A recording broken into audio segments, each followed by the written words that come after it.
faman fi sabilillah, wahai Rasulullah, ada seorang yang berperang karena mengharapkan ghanimah, mengharapkan harta rampasan. Ada yang lain berperang supaya disebut namanya, supaya terkenal. Dan ada yang lain berperang supaya dapat dilihat kedudukannya. Siapakah yang dimaksud orang yang berperang di jalan Allah sebenarnya? Maka Nabi menjawab, qal man qatala litakuna kalimatullahi hiyal ulya fahuwa fi sabilillah. Barang siapa yang berperang supaya kalimat Allah tinggi, maka ia berperang di jalan Allah. Hadis ini sahih, diriwayatkan oleh Imam Bukhari, Muslim, Ahmad dari sahabat Abu Musa al-Asy'ari. Sekarang kita masuk poin selanjutnya tentang hukum jihad. Hukum jihad adalah fardu, wajib,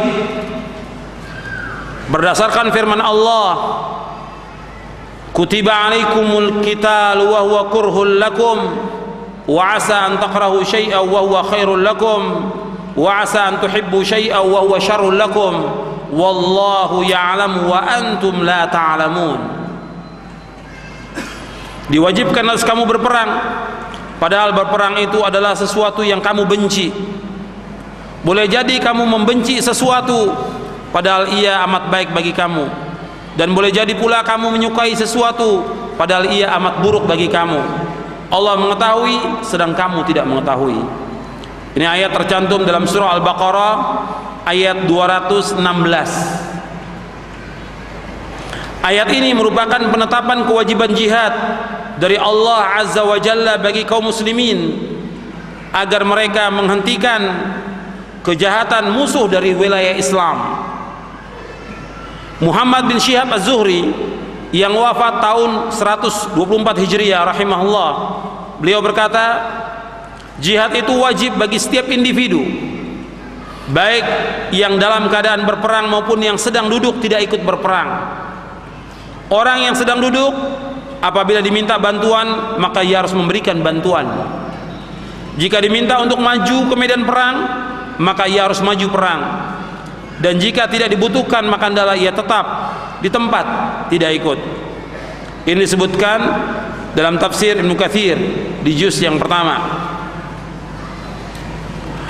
Rasulullah SAW bersabda pada waktu Fathu Mekah, pembebasan kota Mekah, beliau bersabda, la hijrata ba'dal fathi walakin jihadun wa niyatun wa idastunfirtum fanfiru.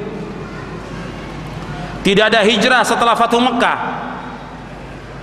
yaitu setelah pembebasan kota Mekah. Akan tetapi yang ada adalah jihad dan niat yang baik. Bila kalian diminta untuk maju perang maka majulah. Hadis ini sahih riwayat Bukhari, Muslim, Abu Daud dan yang lainnya. Di sini disebutkan tidak ada hijrah sesudah Fathu Mekah. Yang dimaksud tidak ada hijrah adalah hijrah dari Mekah ke Madinah, karena Mekah sudah menjadi kota Islam, sudah menjadi negeri Islam.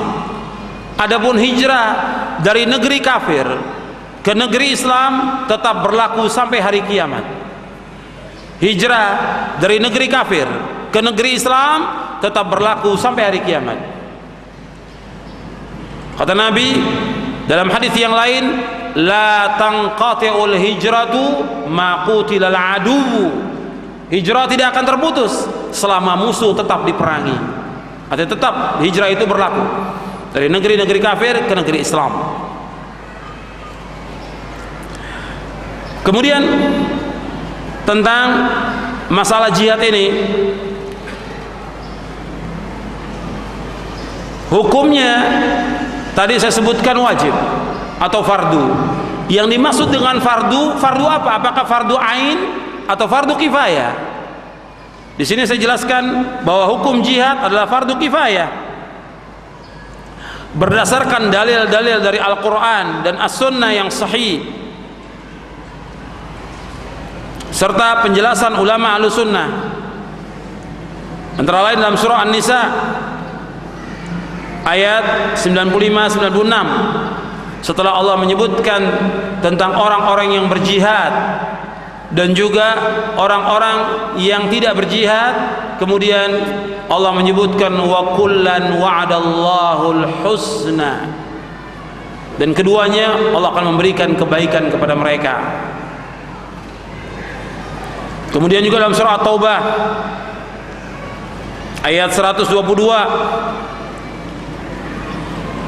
Allah berfirman, wa ma kana al-mu'minuna liyanfiru kaffah falaula nafara min kulli firqatin ta'ifatun minhum liyatafaqahu fid din wa liyunziru qaumahum idza raja'u ilaihim wa la'allahum yahdharun. Dan tidak patut bagi orang-orang mukmin untuk pergi semuanya ke medan jihad. Hendaknya ada satu kelompok, satu taifah dari mereka yang mempelajari agama, tafaqquh fid din, memperdalam agama, agar mereka dapat mengancam kaum mereka apabila mereka kembali kepada kaumnya, dan agar mereka berhati-hati. Dalam surah At-Taubah ayat 122. Kemudian juga dalam surah Al-Muzammil ayat 20. Empat imam mazhab dan lainnya telah sepakat bahwa jihad fisabilillah merupakan fardu kifayah. Apabila sebagian kaum muslimin melaksanakannya, maka gugur kewajiban atas yang lainnya. Kalau tidak ada yang melaksanakannya, maka berdosa semuanya. Jadi jihad adalah fardu kifayah, dan ini yang disepakati oleh empat imam mazhab berdasarkan dalil dari Al-Quran dan juga dari sunnah-sunnah Nabi SAW yang sahih dan asar para sahabat. Ini bantahan kepada sebagian orang yang mengatakan bahwa jihad fardu ain, seperti yang dijelaskan oleh Abdullah Azzam rahimahullah dalam bukunya yang mengatakan bahwa jihad fardu ain, dan sudah dibantah oleh Syekh Ahmad bin Yahya An-Najmi dalam kitabnya Risalatul Irsyad ila Bayanil Haq fi Hukmil Jihad. Kemudian juga dijelaskan juga oleh Syekh Ahmad Ar-Rais dalam kitabnya Muhimmatul Jihad, dan juga oleh Syekh Ahmad Al-Qadiri dalam kitabnya Al-Jihad Fisabilillah. Beliau menjelaskan bahwa jihad adalah fardu kifayah. Para ulama menyebutkan bahwa jihad menjadi fardu ain pada tiga kondisi. Jihad menjadi fardu ain, artinya setiap individu itu wajib untuk berjihad itu pada tiga kondisi. Yang pertama, apabila pasukan muslimin dan kafirin bertemu dan sudah saling berhadapan di medan perang, maka tidak boleh seorang mundur atau berbalik. Yang kedua, apabila musuh menyerang negeri muslim yang aman dan mengepungnya, maka wajib bagi penduduk negeri untuk keluar memerangi musuh dalam rangka mempertahankan tanah air, kecuali wanita dan anak-anak. Yang ketiga, apabila imam meminta satu kaum atau menentukan beberapa orang untuk berangkat perang, maka wajib berangkat. Itu dalilnya dalam surah At-Taubah ayat 38 dan 39. Ini kondisi jihad yang dikatakan fardu ain dalam tiga kondisi. Ini disebutkan, bisa dilihat dalam kitab Al-Irsyad, Risalatul Irsyad ila Bayanil Haq fi Hukmil Jihad. Kemudian juga dalam Tawdihul Ahkam Syarah Bulughul Maram, dan juga kitab-kitab yang lainnya. Kemudian jihad diwajibkan atas setiap muslim balik, berakal, merdeka, laki-laki, artinya bukan perempuan, karena perempuan tidak ada kewajiban jihad. Kemudian mempunyai kemampuan untuk berperang, mempunyai harta yang mencukupi baginya dan keluarganya selama pergian dan dalam berjihad. Bagi kaum wanita tidak ada jihad. Hal ini pernah ditanyakan oleh Aisyah radhiyallahu anha kepada Rasulullah sallallahu alaihi wasallam, "Ya Rasulullah, 'alan nisa'i jihadun?" Qala na'am. Alaihinna jihadun la qitala fi al-hajj wal umratu.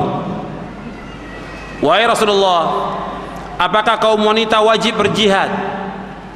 Rasulullah alaihi salatu wassalam menjawab, iya. Wanita wajib berjihad yang tidak ada peperangan di dalamnya, yaitu ibadah haji dan umrah. Dalam riwayat yang lain, Aisyah mengatakan, ya Rasulullah, naral jihada afdalal amal, afala nujahid, lakunna afdalul jihad hajjun mabrur. Ya Rasulullah, kami melihat bahwa jihad itu seutama-utama amal. Apakah kita tidak berjihad? Kata Nabi, bagi kalian adalah seutama-utama jihad, yaitu haji yang mabrur. Jadi bagi wanita, jihad yang paling utama adalah melaksanakan ibadah haji dan umrah. Tapi yang perlu diingat, bagi kaum wanita yang menunaikan ibadah haji dan umrah, mereka wajib dengan mahramnya. Jadi kalau mereka menunaikan ibadah haji dan umrah harus dengan mahram, yaitu suaminya, anaknya laki-laki yang sudah balik, bapaknya, keponakannya, saudaranya, itu yang dikatakan mahram. Jadi kalau dia berangkat sendiri tidak dibenarkan menurut syariat.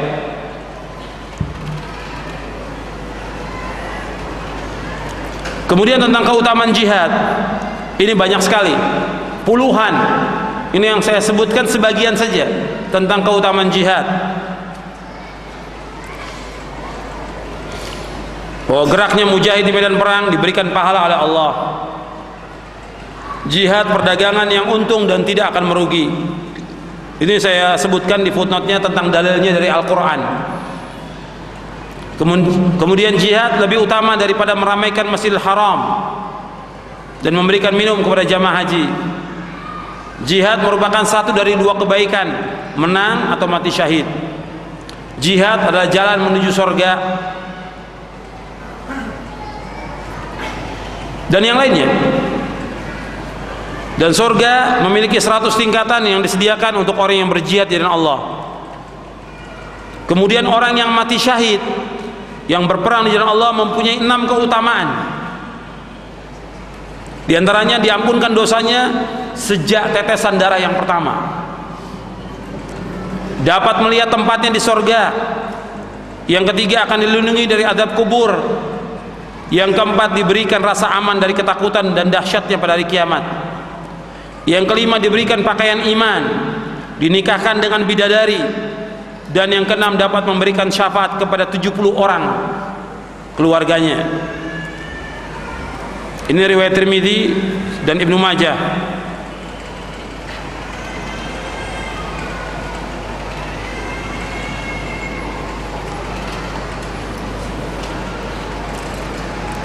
Dan masih banyak lagi tentang keutamaan jihad. Yang ke-13 saya sebutkan di sini, yang ke-13, bahwa orang yang mati syahid diampunkan seluruh dosanya kecuali hutang. Nabi bersabda, yughfaru lisyahidi kullu dzanbin illa dain. Rawahu Muslim. Diampunkan semua dosa